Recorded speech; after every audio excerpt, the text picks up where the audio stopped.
अभूतपूर्व निवेश कर रही है। मलकापुर में इंडियन ऑयल के नए टर्मिनल का उद्घाटन इसी दिशा में एक बड़ा कदम है।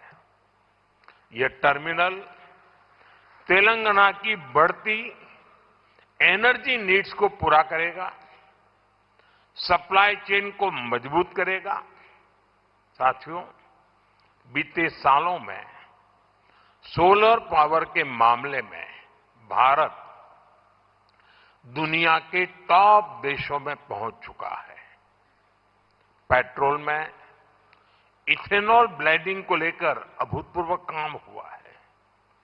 पहले हमने 100% एलपीजी कवरेज पर फोकस किया। अब हम पाइप से सस्ती गैस पर फोकस कर रहे हैं।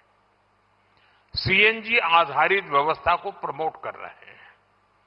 ऐसे तमाम प्रयासों के कारण भारत इस बहुत बड़े वैश्विक ऊर्जा संकट का सामना कर रहा है।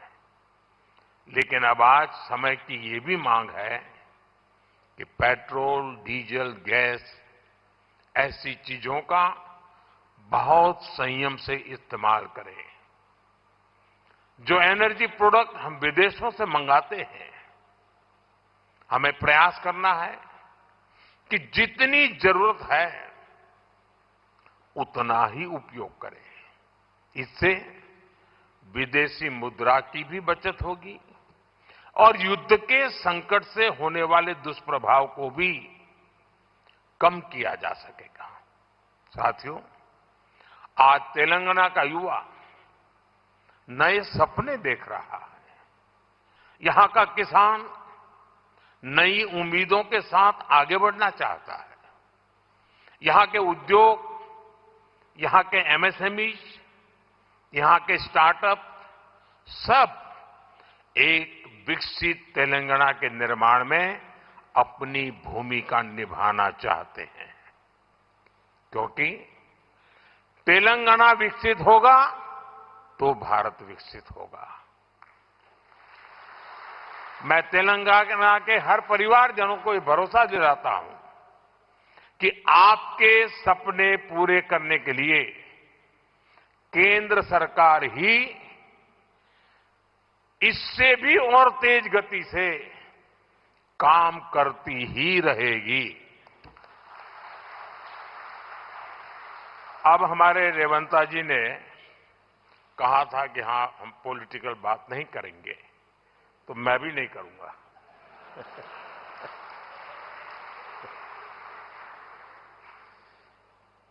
और इसलिए नॉन पॉलिटिकल बात मैं रेवंता जी से कहूंगा कि 10 साल के शासन में भारत सरकार ने जितना गुजरात को दिया वो मैं आपको देने को तैयार हूं।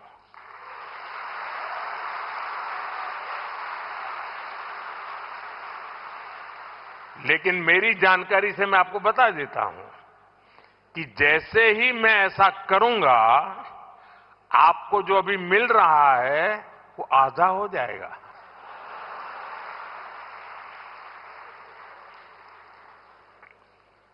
आप जहां पहुंचना चाहते हैं नहीं पहुंच पाएंगे। और इसलिए अच्छा है कि मेरे से ही जोड़ो।